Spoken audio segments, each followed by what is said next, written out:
کپڑوں کے اس پہاڑ نے تو جیسے میرا جینا ہی محال کر دیا تھا۔ آج کا دن بھی روزمرہ کے مطابق خاصا مشقت بھرا گزرا۔ صبح سے ہاتھ پانی میں ڈالے مسلسل کپڑے دھوتے دھوتے میری انگلیاں ہی سوج گئی تھی، مگر میرے پاس کوئی دوسرا راستہ نہیں تھا۔ یہ ذمہ داری تھی ہی میری۔ اس گھر میں کوئی ہاتھ بٹانے والا نہ تھا۔ میری سوتیلی ماں ہمیشہ کی طرح اپنے کمرے میں مہارانی بن کر آرام کر رہی تھی۔ اس کا معمول تھا نہ تو وہ گھر کے کاموں کو ہاتھ لگاتی اور نہ ہی میری حالت پر رحم کرتی، بلکہ جب بھی میں تھک کر کہیں بیٹھنے کی کوشش کرتی فوراً ڈانٹ ڈپٹ کر کام پر لگا دیتی۔ اس کی اپنی دونوں بیٹیاں اپنی زندگی میں مگن تھی۔ وہ کبھی سہیلیوں کے ساتھ گھومنے پھرنے چلی جاتی تو کبھی کمرے میں بیٹھ کر ٹی وی دیکھتی۔ نہ کسی کو میری محنت کی پرواہ تھی، نہ میرے تھکے ہاتھوں کی۔ ان کا رویہ ہمیشہ سے ایسا تھا جیسے میں اس گھر کی نوکرانی ہوں، نہ کہ ایک فرد۔ یہ بات مجھے اندر ہی اندر کھانے لگی تھی، مگر میں کیا کر سکتی تھی؟ میری آواز سننے والا کوئی تھا ہی نہیں۔ اگر کبھی میں اپنی تکلیف کا ذکر کرتی تو میری سوتیلی ماں اور اس کی بیٹیاں الٹا مجھے جھڑک دیتی۔ میرے سوتیلے بھائی البتہ یہاں موجود نہ ہوتے تھے، وہ دونوں دوسرے شہر میں پڑھتے تھے، مگر ان کی ذمہ داریاں بھی مجھ پر تھیں۔ ہفتہ اور اتوار کو وہ دونوں اپنے پورے ہفتے کے گندے کپڑے گھر لے کر آتے اور پھر ان کپڑوں کو دھونا، استری کرنا، ترتیب سے واپس پیک کرنا میرا کام تھا۔ وہ آ کر ڈھیر میرے حوالے کرتے اور سونے چلے جاتے۔ ہفتہ اتوار ان کا سو کر گزرتا۔ یہ 2 دن ان کی یونیورسٹی کی چھٹی ہوتی تھی، مگر اتنا کام کرنے کے باوجود میں نے کبھی ان کے منہ سے شکریہ یا تعریف کے 2 بول نہ سنے تھے۔ آج بھی یہی ہو رہا تھا۔ میں ایک کے بعد ایک بالٹی کپڑے بھر دھوتی جا رہی تھی، پھر ان کو چھت پر جا کر سکھانے کے لیے پھیلاتی۔ جسم میں تھکن بڑھنے لگی، مگر کام جلدی ختم کرنا چاہتی تھی۔ چھت پر جا کر کپڑے پھیلانا بڑا مشکل کام تھا۔ گھر کی سیڑھیاں نہایت تنگ اور ڈہلوانی تھیں، جن پر چڑھتے وقت اکثر پیر پھسلنے کا خدشہ رہتا۔ آج بھی جب کپڑوں کی بالٹی اٹھا کر میں چھت پر جانے لگی، میرے پیروں میں عجیب تھکن ہوئی۔ آخر کار جب میں سب سے اوپر والی سیڑھی پر پہنچی تو میرے قدم لڑکھڑا گئے، میری چیخ نکل گئی۔ میرے ہاتھ میں بالٹی تھی اور توازن برقرار رکھنا مشکل ہو گیا تھا۔ اس لمحے مجھے یوں لگا کہ شاید یہ میری زندگی کا آخری لمحہ ہے۔ سیڑھیوں سے گرنے کے بعد میں زندہ نہیں بچوں گی، یہ خیال میرے ذہن میں بجلی کی طرح آیا تھا۔ میرے دل کی دھڑکن تیز ہو گئی تھی۔ میرا نام کلثوم ہے، میری عمر 19 سال ہے۔ بچپن کا بیشتر حصہ دکھ میں، تنہائی میں گزرا۔ جب سے ہوش سنبھالا، خود کو گھر کے کاموں میں بیل کی طرح جتے ہوئے پایا۔ بچپن کسی عام بچے کی طرح ہرگز نہیں گزرا جو کھیلتے کودتے اور والدین کی شفقت کے سائے میں گزارتے ہیں۔ میں 12 سال کی تھی جب میری اماں کا انتقال ہو گیا۔ اماں کو تو بیماریوں کی زنجیروں نے جکڑا ہوا تھا۔ میں نے انہیں ہمیشہ سے بستر پر دیکھا۔ وہ بہت لاغر تھیں، ان کی صحت دن بدن گرتی جا رہی تھی۔ میرے بعد کوئی اور اولاد نہ ہوئی۔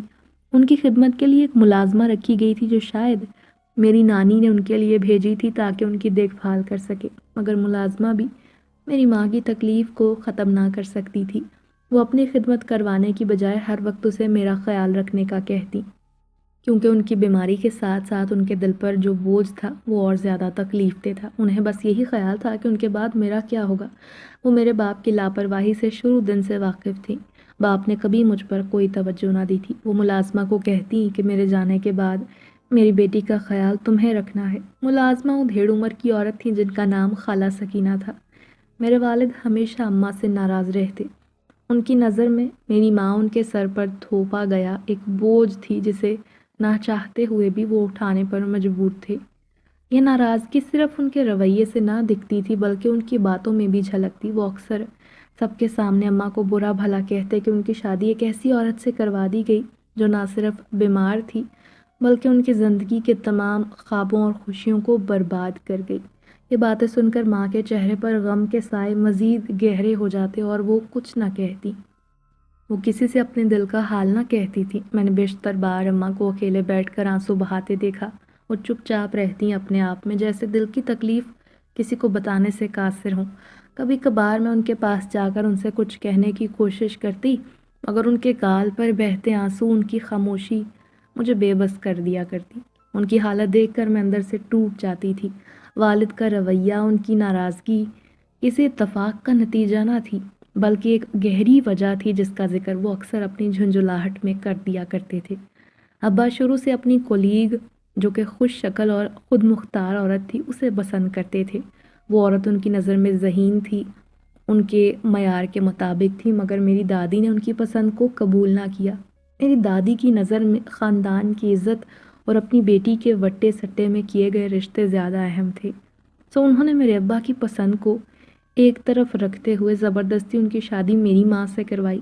یہ شادی بقول ابا حضور کے کسی سزا سے کم نہ تھی۔ وہ اکثر غصے میں کہتے کہ ان کی زندگی برباد ہو گئی۔ میری دادی نے ان کی خواہشات کو پسے پشت ڈال کر ایک ایسی عورت سے نکاح کیا جو ان کے خواب پورے نہ کر سکتی تھی، ہر وقت بیمار رہتی۔ ابا اپنی کولیگ کے بارے میں بات کرتے وقت اسے ایک کامل عورت کے طور پر پیش کرتے، اور جب اماں کی بات آتی تو ابا کے لہجے میں ایسی کڑواہٹ گھل جاتی کہ اماں کی آنکھیں بے اختیار نم ہو جاتی۔ ان کی شادی کو 13 سال بیت چکے تھے، اور ان 13 سالوں میں میری ماں کو کبھی بھی میں نے خوشحال ازدواجی زندگی ابا کے ساتھ گزارتے نہ دیکھا تھا۔ یہ تمام باتیں نہ صرف اماں کے لیے اذیت ناک تھی بلکہ مجھ پر بھی گہرے اثرات چھوڑ رہی تھی۔ میں یہی سوچتی کہ آخر یہ سب کچھ کب ختم ہوگا۔ میری ماں کی آنکھوں میں موجود ویرانی تھی، اور ابا کے رویوں کی تلخی نے گھر کو ایسی جگہ بنا دیا تھا جہاں خوشی سکون کا بالکل تصور نہ تھا۔ اور ایک روز جب میری ماں کا انتقال ہوا، جیسے میری زندگی کی کایا پلٹ گئی۔ ابھی کچھ دن گزرے تھے، میں ماں کی یاد سے باہر نہ نکلی تھی۔ دوپہر کے وقت میں کمرے میں سو رہی تھی، اچانک میرے ابا نے آ کر مجھے جگایا۔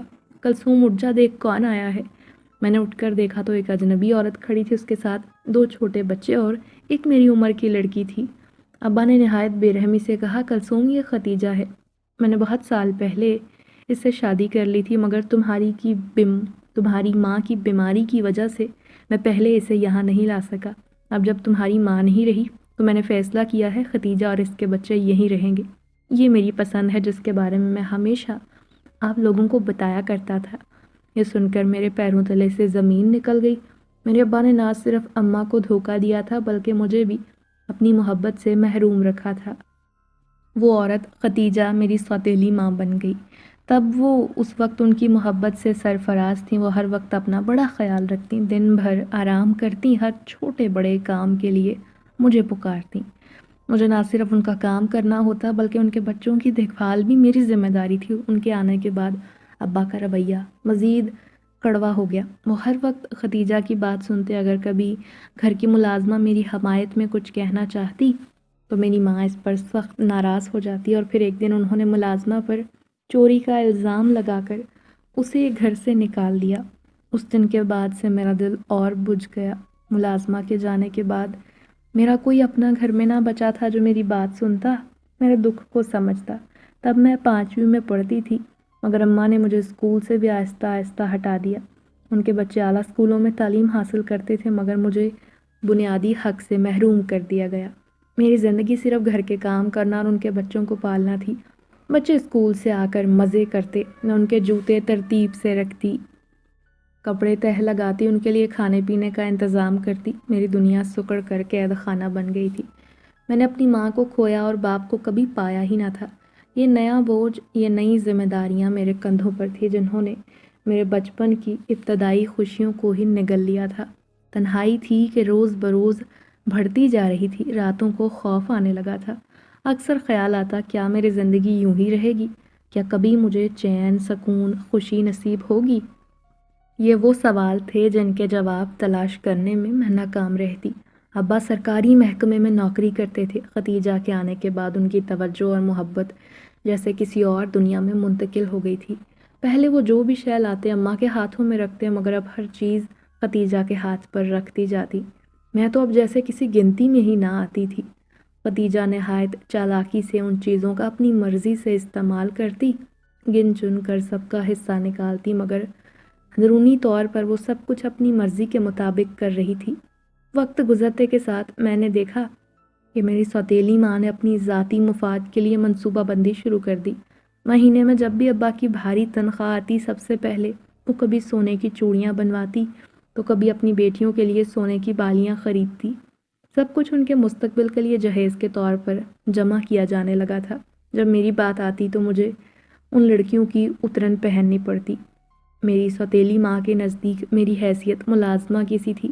ابا کبھی اس معاملے پر اعتراض نہ کرتے تھے، یا پھر وہ عورت انہیں کبھی یہ باتیں محسوس کرنے کا موقع ہی نہ دیتی۔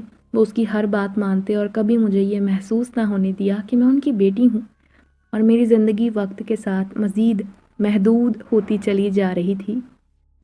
میرے دونوں بھائی اعلیٰ تعلیم کے لیے شہر چلے گئے۔ ہر ہفتے آ کر استعمال شدہ کپڑوں کا ڈھیر مجھے دیتے، میں بغیر کسی شکایت کے ان کو دھوتی، استری کرتی اور پھر ہر ہفتے انہیں یوں ہی روانہ کرتی۔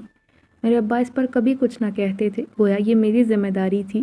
میری سوتیلی بہن جو میری ماں کی آنکھوں کا تارا تھی، میٹرک تک تعلیم حاصل کر سکی۔ اس کا پڑھائی میں کوئی خاص دل نہ لگتا تھا، وہ ہمیشہ خود کو سجنے سنوارنے میں مصروف رہتی اور آئے دن آئینے کے سامنے کھڑے ہو کر اس کا تو پورا دن خود کو سنوارنے میں ہی گزر جاتا۔ وہ خوابوں میں کھو جاتی جن میں وہ اپنے آنے والے خوبصورت مستقبل کا تصور کرتی تھی۔ ان کے خواب ہمیشہ کسی رئیس آدمی کے ساتھ شادی کے گرد گھومتے تھے۔ ختیجہ کو بھی، یعنی سوتیلی ماں کو، ان کے مستقبل کی بڑی فکر تھی۔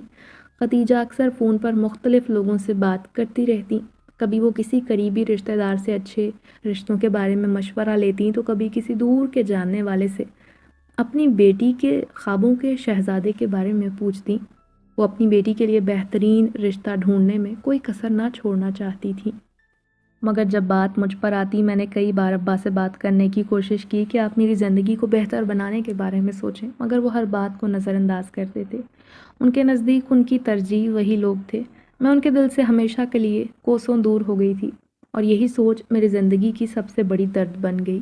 میری سوتیلی بہن کی عیش و عشرت دیکھ کر میرا دل مزید ٹوٹ جاتا۔ اس کی ماں اس کو ہر ممکن سہولت دیتی تھی، اور میں اپنے نوکرانیوں والے حلیے میں دن رات محنت کرتی۔ میری محنت کا کوئی صلہ نہ تھا، سب کچھ مجھے اندر سے کھوکھلا کر رہا تھا۔ پھر ایک رات جب میں چاندنی میں اکیلی صحن میں بیٹھی اپنی زندگی کو رو رہی تھی، دل میں اماں کی یاد تھی، تب اچانک نظر سامنے کے گیٹ پر اٹھی۔ وہاں گیٹ کے قریب بیٹھا کالا بلّا دکھائی دیا۔ نظر آنے میں وہ کافی زخمی اور تکلیف میں مبتلا نظر آیا۔ اس کے جسم پر خون کے دھبے تھے، بیچارہ بے یارو مددگار چپ چاپ بیٹھا تھا، جیسے دنیا سے ہار مان چکا ہو۔ میں ڈرتے ڈرتے قریب گئی، دل میں رحم تھا کہ جانور کی مدد کروں۔ جو ہی قریب پہنچی میں نے دیکھا وہ زخموں کی شدت سے لرز رہا تھا۔ اس کی حالت خراب تھی، مجھے لگا جیسے وہ مجھے دیکھ کر کچھ کہنا چاہتا ہے، مگر وہ نیم بے ہوش ہو گیا۔ میرے دل میں غصے اور افسوس کا طوفان آ گیا کہ کیسا انسان ہوگا جس نے اس بے زبان پر اتنا ظلم کیا۔ کتنے سنگ دل لوگ موجود ہیں اس دنیا میں جو جانوروں کو بھی اپنی جاہلیت کا شکار بناتے ہیں۔ میں فوراً اٹھی، بلے کو ہاتھوں میں اٹھایا اور اپنے چھوٹے سے کمرے میں لے آئی۔ دل میں ہمدردی تھی، پچھلے کچھ دنوں کی پریشانیوں کو بھلا کر اس کی مدد کا ارادہ کیا۔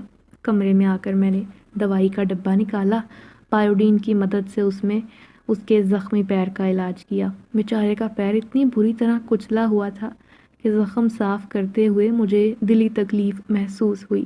وہ بیچارہ چھوٹی چھوٹی سسکیوں کے ساتھ آنکھوں میں آنسو لیے مجھے دیکھ رہا تھا۔ اس کی آنکھوں میں تکلیف ظاہر تھی۔ میں نے ارادہ کیا کچھ بھی ہو جائے میں اسے ٹھیک کر کے چھوڑوں گی۔ میں نے اس کے پیر پر پٹی لگائی تو مجھے لگا چلو میں نے بھی زندگی میں کوئی اچھا کام کیا۔ جانور کا زخم کسی انسان کے زخم سے زیادہ تکلیف دہ تھا۔ میں اس وقت خود کو اس کے لیے ایک چھوٹے سے محافظ کی طرح محسوس کر رہی تھی۔ اس کی آنکھوں میں آنسو تھے اور اس کے بعد تھک کر میں وہیں کمرے میں زمین پر سو گئی۔ میری آنکھوں میں اس کے درد کا عکس تھا۔ صبح جب آنکھ کھلی میں نے دیکھا اس کی خون سے بھری ہوئی پٹی ابھی تک وہاں پڑی تھی، مگر حیران کن بات یہ تھی وہ بلّا کمرے میں موجود نہ تھا۔ میں حیران ہوئی کہ اتنی مضبوط پٹی آخر اس نے کیسے کھولی۔ میں نے پھر سے کمرے کا جائزہ لیا، آخر وہ گیا کہاں؟ کیا یہ کوئی خواب تھا یا حقیقت تھی؟ اسی سوال کا جواب ڈھونڈنے کی کوشش کر رہی تھی۔ اس بیچارے نے اتنی تکلیف کے باوجود خود کو پٹی سے آزاد کیسے کروایا؟ خیر، جب صحن میں آئی میرے دونوں بھائی گھر آ چکے تھے۔ انہوں نے آتے ہی کپڑے دھونے کا کام سونپ دیا اور میں بیچاری بغیر کسی اعتراض کے یہ کام کرنے لگی۔ پورا دن مشین میں گزر گیا، تھکن سے جسم ٹوٹ گیا تھا، مگر کام ختم ہونے میں نہ آ رہے تھے۔ دوپہر کے کھانے کا وقت آیا تو سوچا کہ کھانا بھی بنانا ہے، مگر اس سے پہلے بھائیوں کے کپڑے دھو کر تار پر پھیلانے تھے۔ یہ کرتے ہوئے دماغ بڑا بے چین تھا۔ آج میری حالت کچھ خاص بہتر نہ تھی، مگر پھر بھی سوچا کہ بھائیوں کا کام پورا کروں۔ جو ہی اوپر جانے کے لیے سیڑھیاں چڑھنے لگی میرا پیر بری طرح سے مڑ گیا۔ اور میں سیڑھیوں پر لڑک کر گر پڑی۔ حالت ایسی ہو گئی تھی، مجھے لگا جیسے بس ہڈی وڈی ٹوٹ گئی ہے۔ زوردار لہر ٹانگ میں دوڑی اور آنکھوں کے سامنے اندھیرا چھا گیا۔ تکلیف کی شدت سے بے ہوش ہونے لگی۔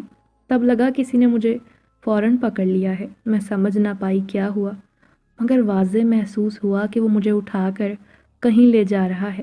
جب آنکھیں کھلی میں نے خود کو چھت پر پڑی چارپائی پر لیٹے پایا۔ میری ٹانگ کو کسی نے بہت احتیاط سے پکڑ کر اونچا کر رکھا تھا۔ فوراً پیر سے ایک آواز آئی جیسے اس میں کچھ درست ہو رہا ہے۔ پھر ایک زوردار آواز کے ساتھ تکلیف کی شدت کم ہو گئی۔ میں نے گہرا سانس لیا اور فوراً ہوش کی دنیا میں لوٹ آئی۔ میری آنکھیں پوری طرح کھل گئیں تو میری نظر ایک لڑکے پر پڑی جو میرے پاؤں کو اپنی گود میں رکھے بیٹھا تھا۔ وہ بڑے گہرے اور پرشوق انداز میں مجھے دیکھ رہا تھا۔ میں اس کی نظریں محسوس کر رہی تھی۔ میں نے دیکھا اس کے ہاتھ بڑے نرم تھے، جیسے وہ کسی نرم ریشم کو چھو رہا ہو۔ ان ہاتھوں کی نرمی سے میرے پیروں میں عجیب سا سکون تھا۔ وہ لمحہ بڑا عجیب تھا۔ میں درد اور سکون کے بیچ میں لٹک گئی تھی۔ پھر اچانک ہوش آیا، میں فوراً اٹھ بیٹھی۔ میرا پیر ابھی بھی تھوڑا تکلیف میں تھا، مگر مجھے لڑکے کی موجودگی کا احساس ہوا۔ میں نے فوراً جھٹک کر اپنا پیر اس سے علیحدہ کیا اور وہاں سے نیچے اتارا اور گھبرا کر کہا، تم کون ہو؟ یہاں کیسے آئے؟ وہ ہنس کر مجھے دیکھتے ہوئے بولا، میں تمہاری مدد کرنے آیا تھا۔ ارے بھائی، کیا زمانہ آ گیا ہے! یہ انسان لوگ احسان ماننے کی بجائے الٹا تفتیشی افسر بن جاتے ہیں۔ اس کی آواز میں عجیب سا سکون تھا، جیسے وہ میرا رد عمل پہلے سے جانتا ہو۔ میں نے الجھن زدہ نظروں سے دیکھا، پھر میری آنکھوں نے گہرا گھاؤ دیکھا جس کے ارد گرد خون لگا تھا۔ میری نظر اس کے بازو پر پڑی جہاں گھاؤ تھا، اور یہ دیکھ کر میرا خوف مزید بڑھ گیا۔ پہلے اپنی حالت تو دیکھو، خود تم زخمی ہو، میری کیا مدد کرو گے؟ وہ مسکرا کر بولا، تم نے ہی تو رات کو پٹی باندھی تھی، اسی وجہ سے تو خون رکا ہے، ورنہ میں وہیں پڑا رہتا اور شاید کوئی اٹھاتا تک نہ مجھے۔ اس کی ان باتوں نے مجھے مزید سوچنے پر مجبور کر دیا۔ اس کا زخمی جسم، میری مدد کرنے کی حالت، دونوں ذہن میں اٹک گئے تھے۔ اس کی مسکراہٹ میں کوئی تو راز تھا جو پوشیدہ تھا۔ دماغ میں بے شمار سوال جنم لینے لگے، دھڑکن بے ترتیب ہو گئی۔ پھر میرے دماغ میں کوئی بات چمک کر سامنے آ گئی۔ میں نے بے ساختہ کہا، وہی کالا بلا جو میں نے کل رات دیکھا تھا۔ یہ کہتے ہی وہ ہنسنے لگا۔ اس کی مسکراہٹ میں کچھ تھا جو میری بے چینی کو ہوا دے رہا تھا۔ وہ ہنستے ہوئے بولا، ارے ہاں ہاں بھائی، میں وہی بلا ہوں، اور اب تم سے درخواست ہے کہ ڈرنا بند کر دو۔ میرے اندر خوف کی لہر دوڑ گئی۔ میں تو سن ہو گئی تھی۔ کیا مطلب ہے تمہاری بات کا؟ وہ گہری سانس بھر کر بولا، میں ایک جنزادہ ہوں جو بلے کے روپ میں نکلا تھا، ایک بے رحم آدمی کی چھت پھلانگ رہا تھا۔ جب اس نے یہ سمجھ کر وار کر دیا کہ میں اس کے کبوتر نہ کھا جاؤں، اس نے شاید ڈر کے مارے حملہ کیا۔ میں اس کی باتوں کو سمجھ نہ پا رہی تھی، مگر میں نے اس سے بدلہ نہیں لیا۔ میں تو تمہارے ساتھ والے خالی مکان میں جانا چاہتا تھا جہاں مجھے کوئی نہ دیکھ سکتا، مگر خون کے تیز بہاؤ نے مجھے تمہارے گھر میں آنے پر مجبور کر دیا۔ پھر جب تم نے مجھے دیکھا، تم نے مجھے اٹھایا، پٹی کر دی۔ اس کی باتوں نے مجھے تو کچھ لمحات کے لیے اس جہان سے غافل کر دیا۔ میرے دماغ میں طوفان اٹھنے لگا، کیا یہ جو بول رہا ہے اس کا حقیقت سے کوئی لینا دینا ہے؟ میں جو انسانوں کے بارے میں جانتی تھی، کیا جنات بھی ہمارے درمیان موجود تھے؟ جس طرح تم انسانوں کا دھرتی پر حق ہے نا، ویسے ہمارا ہی اتنا ہی حق ہے۔ تم انسان ہمیں اکثر بھلا دیتے ہو، ہم پر اتنا ظلم کرتے ہو، ہم مجبور ہو کر چھپتے پھرتے ہیں۔ اس کی آواز میں درد تھا۔ پھر وہ رک کر بولا، تم انسان واقعی بڑے بے رحم ہو۔ اس نے یہ بات اس انداز میں کہی، مجھے لگا واقعی سچ بول رہا ہے۔ پھر میرے دماغ میں یہ آیا، کیا یہ ہمارے بارے میں سچ بول رہا ہے؟ یہ سوال میری روح میں سرایت کر گیا۔ میں نے فیصلہ کیا کہ مجھے اس کی بات کو غور سے سننا چاہیے۔ خیر، میں نے احتیاطاً کہا، تم یہ بات مجھے تنگ کرنے کے لیے کہہ رہے ہو نا؟ ہٹو میرے سامنے سے، مجھے بہت بھوک لگی ہے، صبح سے کاموں میں لگی ہوں، اب میرا برا حال ہو چکا ہے۔ پاؤں کا درد تو جیسے غائب ہو گیا تھا۔ وہ بیچارہ کچھ نہ بولا۔ میں کپڑے وہیں چھوڑ کر نیچے آئی، کچن میں بھاگی تاکہ کچھ کھانے کے لیے بنا سکوں۔ آج میرے بھائی گھر پر موجود تھے۔ اماں نے گوشت بنانے کا کہا تھا۔ میں نے فریج کی طرف قدم بڑھائے تاکہ دروازے کو کھولا اور گوشت نکال سکوں، مگر جوں ہی اندر جھانکا، آنکھیں حیرت سے پھیل گئیں۔ وہاں گوشت کی جگہ کباب بنے ہوئے تھے۔ میں نے حیرت سے آس پاس دیکھا کیونکہ مجھے اچھی طرح یاد تھا صبح بابا نے یہ گوشت یہاں رکھوایا تھا اور مجھے کہا تھا کہ ان کے کباب بنا لینا جو کہ رات میں بریانی کے ساتھ تیار کرنے ہیں۔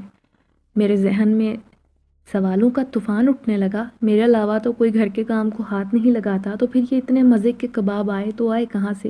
ان کی خوشبو میرے نتنوں سے ٹکرا رہی تھی۔ میں نے فریج بند کی، جوں ہی ہانڈی کا ڈھکن اٹھایا، حیرت میں چار چاند لگ گئے۔ میرے سامنے لذیذ قسم کے قورمے کی خوشبو پھیل گئی اور کچن میں بھی اتنی اچھی مہک آ رہی تھی جو دل کو سکون دینے لگی۔ مجھے لگا جیسے وقت رک گیا ہو۔ ترتیب سے روٹیاں بھی گرما گرم پکی ہوئی رکھی تھیں، چاول بھی نکھرے نکھرے کھلے کھلے تیار پڑے تھے۔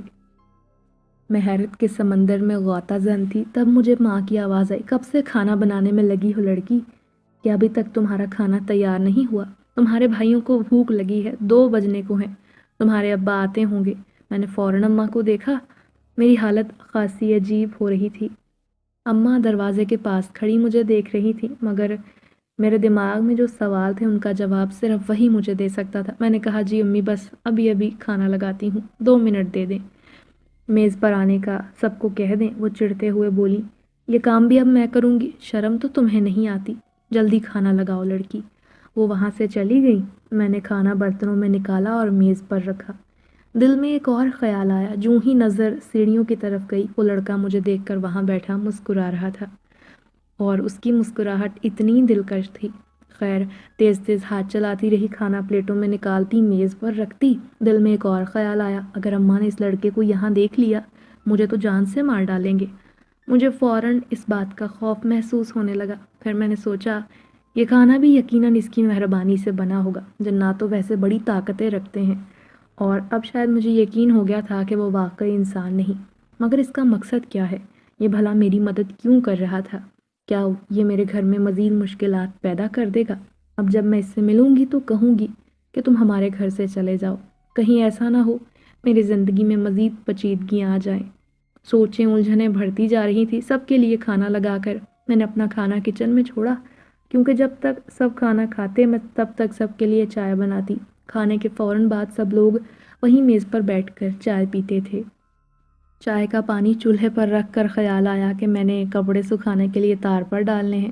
چھت پر آئی، سارے کے سارے کپڑے تاروں پر پھیلے ہوئے تھے۔ یہ منظر دیکھ کر پھر سے حیرانی کا سامنا ہوا۔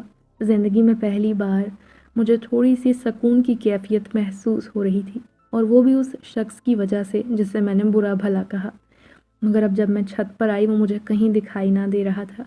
میں نے ادھر ادھر نظر دوڑائی جیسے وہ وہاں موجود ہوگا، مگر اس کا کہیں کوئی نشان نہ تھا۔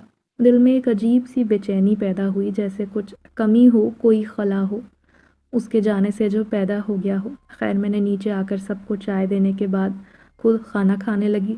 کھانا اتنا لذیذ اور خوشبودار تھا کہ میں نے آج سے پہلے بھائی اتنا لذیذ کھانا تو نہیں کھایا تھا۔ ایسا لگا کھانے میں کوئی جادو ہے۔ پھر میرے ابا نے کہا، کھانا بناتے بناتے کلثوم کے ہاتھوں میں کتنا ذائقہ آ گیا ہے، ایسا لگتا ہے جیسے کسی بڑے ہوٹل سے کھا رہے ہیں۔ ابا کی بات سن کر اماں کو تھوڑا سا عجیب لگا، وہ ضبط کر کے چپ ہو گئی۔ میرے بھائیوں نے بھی آج کھانے کی کھل کر تعریف کی۔ ہاں بھائی، کھانا تو واقعی بڑا مزیدار ہے۔ میں خوش ہو گئی، مگر آج کا کھانا واقعی اتنا ذائقے دار بنا تھا کہ سب تعریف کیے بنا نہ رہ سکے۔ جب میں چائے لے کر آئی تو ابا نے میرے ہاتھ میں 5000 کا نوٹ پکڑایا۔ یہ پہلی بار تھا۔ میرے ابا نے خود مجھ سے بات کی تھی، ورنہ وہ ہر بات اماں کو کہتے تھے، کلثوم بیٹا یہ رکھ لو، کسی ضرورت میں کام آئیں گے۔ کھانا واقعی بڑا لذیذ تھا۔ میرے ابا کا یہ رویہ میرے لیے نیا تھا۔ میں ان کی سچ میں دل سے شکر گزار تھی۔ ایک طرف جہاں وہ عام طور پر اماں کی طرف رجوع کرتے، آج وہ خود مجھ سے یہ بات کر رہے تھے۔ یہ ایک نئی تبدیلی تھی جو کہ خوشگوار تھی۔ اماں نے بھی کچھ نہ کہا، مگر ان کی خاموشی میں تسلی تھی۔ اس نئے نوٹ نے میرے دل میں ایک امید جگائی اور میں سوچنے لگی شاید کچھ بہتری آنے والی ہے۔ شام کا اندھیرا پھیلنے لگا تھا، رات پر پھیلانے لگی تھی۔ میں کپڑے لینے چھت پر گئی۔ آج مغرب کی اذان سنائی دے رہی تھی۔ میں نے فوراً دوپٹہ سر پر ڈالا، اذان سننے لگی۔ اذان کی آواز میں خاص سکون تھا جو دل میں اترنے لگا۔ سوچوں میں گم تھی، میں نے آنکھیں کھولی اور جو منظر آنکھوں کے سامنے آیا وہ دہلا دینے والا تھا۔ وہ لڑکا میرے سامنے کھڑا تھا۔ میں ڈر گئی، فوراً پیچھے بھاگنے لگی۔ تم اتنا ڈرتی کیوں ہو کلثوم؟ میں نے تھوڑی دیر کے لیے اسے گھور کر دیکھا اور پھر جلدی سے کہا، مجھے بہت ڈر لگتا ہے۔ تم کون ہو؟ کیوں میری زندگی میں آئے ہو؟ میرا نام سیف اللہ ہے اور میں ایک مسلمان جنزادہ ہوں۔ تمہیں ڈرنے کی ضرورت نہیں۔ ہاں، اگر میں ہندو ہوتا تو تب تمہارا ڈرنا بجا تھا۔ اس کی باتیں سن کر میں نے تھوڑا غور کیا۔ اس کے کالے سیاہ بال، گہری آنکھیں، سرخ و سفید رنگت۔ اس کے لباس کی نوعیت تھوڑی عجیب تھی۔ کالے رنگ کا لباس تھا، اس پر بڑی سی کالی چادر۔ اس کا پورا لباس اور روپ کچھ عجیب اور پراسرار تھا، جیسے وہ واقعی کسی باہری دنیا کا باشندہ ہو، اور یہ ایک حقیقت تھی۔ پھر وہ بولا، اگر اس روز تم میری جان نہ بچاتی تو شاید میں مر چکا ہوتا۔ زخمی ہونے کی وجہ سے میں یہ طاقت کھو چکا تھا کہ میں اپنا جناتی روپ اختیار کر سکوں۔ اگر تم نہ بتاتی نا، اگر تم مجھے نہ بچاتی تو میں کبھی روپ نہ بدل سکتا اور کوئی بھی مجھے مار کر کہیں بھی پھینک دیتا۔ میں نے پھر سے اسے ذرا غور سے دیکھا اور دھیرے سے کہا، اگر تم جنزادے ہو تو یہاں کیا کر رہے ہو؟ اپنی دنیا میں لوٹ جاؤ۔ وہ مسکرا کر بولا، یہی تو مسئلہ ہے، میں اپنی دنیا میں واپس نہیں جا سکتا۔ میں اس وقت قبیلہ بدر ہوں، انسانی دنیا میں بھٹکتا پھرتا ہوں۔ جہاں کوئی خالی جگہ نظر آتی ہے وہیں رک جاتا ہوں، اپنا روپ بدل لیتا ہوں۔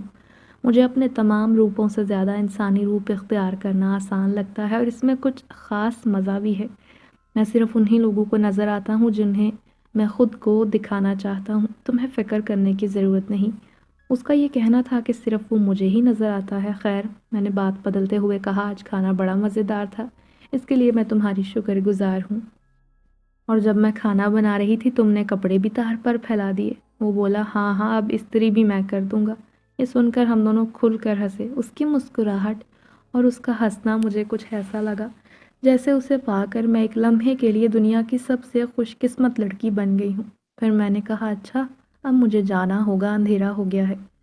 اس نے مجھے خدا حافظ کہا اور کہا، چلو پھر ملیں گے۔ میں نے سیڑھیوں کی طرف قدم بڑھائے، مگر جوں ہی نیچے اتری اماں نے خونخوار نظروں سے مجھے دیکھا۔ کب سے ڈھونڈ رہی تھی؟ اور تم اکیلے ہی باتیں کیے جا رہی ہو، اپنے آپ ہنستی ہو جبکہ تمہارے سامنے کوئی نہ تھا۔ وہ میری تلاشی لینے لگی۔ انہیں شک تھا میں شاید کسی سے فون پر بات کر رہی ہوں، مگر مجھ غریب کے پاس فون کہاں سے آتا؟ میں تو پیناڈول کی ایک گولی کے لیے بھی ان کی محتاج تھی۔ میں فی الحال ان کی بات کا جواب نہ دے سکی، ابھی تو مجھے ان کا اور سامنا کرنا ہے۔ اب وہ مجھ پر کڑی نظر رکھنے لگی۔ انہیں میری حرکات پر شک ہونے لگا، کیونکہ پہلے تو میں ہمیشہ افسردہ اور بجھی بجھی رہتی تھی۔ اب حالات مختلف تھے۔ کچھ ایسا تھا جو انہیں سمجھ نہیں آ رہا تھا۔ میں رات کے وقت اکثر کپڑے استری کرتی اور آج بھی یہی کر رہی تھی۔ حال میں کپڑے رکھ کر کرسی پر بیٹھ گئی کہ اچانک نظر سیف اللہ پر پڑی اور میری مسکراہٹ گہری ہو گئی۔ میں زیر لب مسکرانے لگی، مگر ابھی یہ لمحہ مکمل نہ ہو پایا تھا۔ اماں تیزی سے میری طرف آئیں، مجھے بالوں سے پکڑ کر بولیں، سچ سچ بتاؤ، کس سے چکر چل رہا ہے تمہارا؟ تمہارے مزاج میں یہ تبدیلی یوں ہی نہیں آئی۔ اس سے پہلے میں کوئی جواب دیتی اماں زوردار جھٹکے سے نیچے گر گئیں۔ یہ سب اتنا اچانک ہوا کہ میں سٹ پٹا گئی، جبکہ میں نے دیکھا نظر اٹھا کر سیف اللہ کی آنکھوں سے تیز روشنی نکل رہی تھی جو پورے کمرے میں پھیل گئی۔ اماں کی آنکھوں میں حیرت اور خوف تھا۔ وہ مجھے گھور کر کہنے لگی، یہ سب کیا ہو رہا ہے؟ وہ چیخ چیخ کر رونے لگی اور ان کے ساتھ کچھ ایسا ہو گیا کہ ان کا ایک بازو ہی ناکارہ ہو گیا۔ وہ بے ہوش ہو گئی اور روتے ہوئے بولی، کوئی مجھے بچاؤ، اس لڑکی نے مجھ پر جادو کروایا ہے، یہ جنات کے ساتھ ملی ہوئی ہے۔ میرے دل میں ہلچل ہونے لگی۔ پھر اچانک ان کے بچے عاصم اور یاسر باہر آ گئے۔ انہوں نے اماں کو اٹھایا اور کہا، ارے امی کیا ہو گیا؟ میں نے سہمے انداز میں کہا، انہوں نے میرے بال پکڑے اور خود ہی نیچے گر گئیں۔ مجھے نہیں پتا کہ ان کے ساتھ کیا ہوا۔ عاصم نے مجھے گھور کر کہا، شاید امی کو استری سے کرنٹ لگ گیا ہوگا۔ امی آپ کو کیا ضرورت تھی کلثوم کے بال پکڑنے کی؟ سارا دن تو وہ گھر کے کام کرتی رہتی ہے، اس کے ساتھ تو ایسا نہیں ہونا چاہیے۔ وہ لوگ میری حمایت میں بولنے لگے اور ماں کو سمجھانے لگے کہ یہ شاید آپ کی غلطی کا نتیجہ ہے۔ سیف اللہ سیڑھیوں کے ساتھ ٹیک لگا کر کہے لگا رہا تھا جیسے اس نے میری ماں کو سزا دے کر ایک بہت بڑی کامیابی حاصل کی ہے۔ میری نظریں بار بار اس پر تھیں، مگر اس دن وہ بڑا خوش تھا کیونکہ اس کے خیال میں اس نے میری سوتیلی ماں کو سزا دے کر کچھ بڑا کارنامہ کر لیا تھا۔ چند گھنٹوں بعد اماں ڈاکٹر کے پاس سے واپس آئیں اور دوائیاں لے کر آئیں۔ ان کی نظریں ابھی بھی غصے سے بھری ہوئی تھیں۔ انہوں نے مجھ سے بات کرنا شروع کی اور وہ جو کچھ کہہ رہی تھی اس سے یہی ظاہر تھا کہ انہیں اب تک مجھ پر شک تھا اور وہ سمجھ نہ پائیں کہ میرے اندر اتنی تبدیلی آئی کہاں سے۔ صبح کو جب میں انہیں چائے دینے آئی تو انہوں نے مجھے بیٹھنے کا کہا۔ میں بیٹھ گئی تو بولی، تمہیں میرے ساتھ ایسا نہیں کرنا چاہیے تھا۔ وہ مجھ سے ہاتھ جوڑ کر معافی مانگنے لگی۔ ان کی آنکھوں میں شرمندگی، پچھتاوا واضح تھا۔ اس نے کہا، جو بھی میں نے تمہارے ساتھ ظلم و زیادتی کی تو مجھے اس کے لیے معاف کر دو بیٹی۔ میں واقعی اپنے کیے پر پچھتا رہی ہوں۔ میں نے فوراً ان کا ہاتھ پکڑ کر گلے لگا لیا۔ امی، آپ کیسی باتیں کر رہی ہیں؟ آپ تو میری ماں کی جگہ ہیں۔ آپ مجھ سے معافی مانگ کر مجھے شرمندہ نہ کریں۔ شاید وہ بھی اپنی زندگی کے اب سخت حالات میں آ گئی تھیں۔ جو ہی میں نے انہیں معاف کیا، قدرتی طور پر ان کا ہاتھ بالکل ٹھیک ہو گیا، جیسے اس پر کوئی عجیب سا اثر ہوا ہو۔ وہ حیران ہو کر مجھے دیکھنے لگی، پھر دھیرے سے خدا کا شکر ادا کرنے لگی۔ ان کی آنکھوں میں اطمینان تھا، جیسے انہوں نے اپنے دل کا بوجھ ہلکا کر لیا ہو۔ پھر وہ دوبارہ بولی، بیٹا، میں نے تمہارے ساتھ جو کیا اس پر مجھے افسوس ہے۔ میں وعدہ کرتی ہوں اب آئندہ تمہارے ساتھ ایسا کچھ نہیں کروں گی جس سے تمہیں تکلیف ہو۔ تم میری بیٹی ہو، میں تمہیں وہ مقام دوں گی جس کی تم حقدار ہو۔ آج میں مطمئن تھی کیونکہ گھر میں مجھے وہ مقام مل چکا تھا جس کا میں ہمیشہ سے خواب دیکھتی تھی، اور یہ سب کچھ یقیناً سیف اللہ کی مدد سے ہوا تھا، جس کی رہنمائی ہمیشہ میرے ساتھ رہی۔ وہ میری زندگی میں انمول ساتھی کے طور پر آیا اور اسی کی وجہ سے زندگی ہی بدل گئی۔ شام کے وقت جب میں سیف اللہ کے ساتھ بیٹھ کر دکھ درد سنا رہی تھی، وہ بھی غور سے سن رہا تھا۔ میں نے کہا، تم نے میری زندگی میں اتنی بڑی تبدیلی لا دی، بہت شکریہ۔